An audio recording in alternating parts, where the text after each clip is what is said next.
I worked in Haiti for 11 years. I worked for a foundation and I did corporate social responsibility for a multinational telecom. I worked in education, tech, telecom.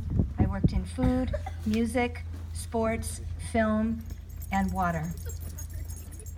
75% of the population of Haiti makes about $2 a day or less. Only 12% of the country has electricity. Port-au-Prince is the largest city in the world that doesn't have a sewage system. In 2012, the first sewage treatment plant was put in Haiti, in Port-au-Prince, and it only serviced about 10% of the population right in that city. So you can imagine, in a country like this, where I would say about 90% of the population live in corrugated tin shacks with no running water, no electricity, and dirt floors, that water is an issue.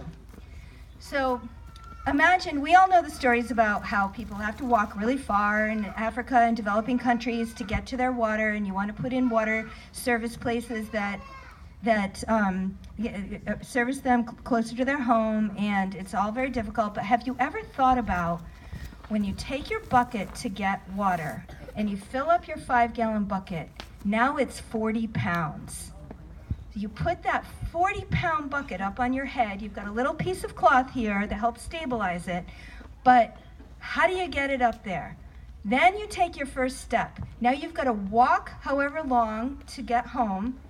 Every step, is the water sloshing? Is it going to fall out? Is it going to fall over? Are you going to lose the whole bucket? Imagine how your neck feels with 40 pounds on it for all that walk. Then imagine when you get home, you've got to get that bucket off your head. You paid for that bucket, you walked a really long way, you're tired and you're hungry, you probably didn't eat yet today because you only made $2 yesterday, and now you're home and you got to get that bucket off your head. You have people to help you because there's always people around, but it's not easy. It's a tough country. So when my friend Gerald Oriel said to me, Gwen, let's do a water station. I have a slum in mind. I said, let's do it. So this was a slum that was built on compressed garbage. Mud would run down the mountainsides and gather up with all the garbage and compress. And the reason why is because everybody has to cut down the trees to make charcoal to cook because there's no electricity, and that's how they have to do it. And on $2 a day, you're not buying a stove anyway.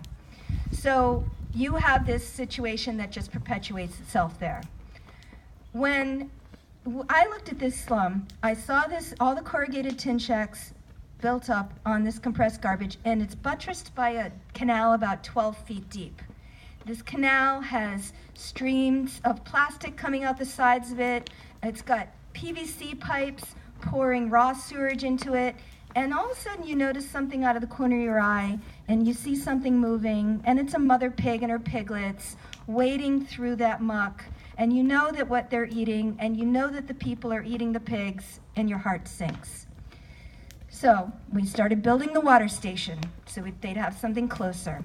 Put the infrastructure up, and then Gerald said to me, Gwen, the pipes to connect to drive the water to the water station are actually across the street.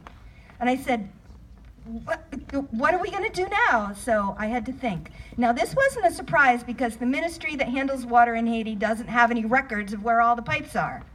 So this is not this is totally something I said, oh, okay, let's figure it out now. So what am I going to do? Am I going to move the water station across the street? Am I going to build another one across the street? Am I going to create trenches in the road and lay down pipe to bring the water over from across the street to my water station? I'm not sure what to do. If I'm going to build dig the trenches, you've got one lane in each direction, and there aren't very many roads in Haiti, so if you're going to shut down a road, you're going to have a problem. Do I do this between 2 and 5 in the morning? Do I have somebody directing traffic? I'm really not sure what I'm going to do here. So while I'm thinking about it, a week or two goes by, and Gerald calls back and says, Gwen, the pipes are on our side of the street. Problem solved. Okay, now we finish up the water station. The next important thing to do is to brand it, because the people of the country expect that the big companies are going to do social development, they're going to do things for them. So you want to put on your logo. We wanted to put on the logo of Gerald's Foundation, GEMIT, the other logo of the foundation that put money into it. But all the logos, everything in Haiti is painted by hand. So things come out a little sideways, a little stretched, a little warped, the font's not right. So when the painters did the first round, I said, no, that's not good enough because it was all stretched and warped. And I said, okay, we're going to do it again. The second rendition didn't come out that much better. So I said, okay, I'm going to have to be on site to supervise the third rendition because I don't want to do a fourth. We're going to explain how it's going to go. We're going to show them what we want. The fonts are going to be right. Everything's going to be good. So while we were doing that, this little dog comes along. And this little dog, maybe 4 months old, sniffing the hard, dry ground, looking for maybe an old bone, a morsel of something to eat. I'm an animal person. My stomach just falls. I say to myself, okay, I've got chicken in the car, but you straddle a very fine line in Haiti when you take care of animals in front of people. But I wanted to lead by example. I wanted to show kindness, but let me tell you, when I gave this chicken to this little dog, and there were 20 children watching me, it was very hard. So when the dog finished eating, it was probably the first time she ever had a full meal in her life. She bent herself in half, she wagged her tail, she got all excited, and my friend Patrick said, she's saying thank you. She wasn't looking for more food, she was saying thank you. Haitians are very poetic. So a picture of me and the dog went up on Facebook. Somebody said, I want that dog. I said, if you're serious, I'll bring that dog back to the United States. 2 weeks later, that dog was on a flight with me back to the States, and she hasn't been hungry since. The water station works great, and it works to this day. Thank you.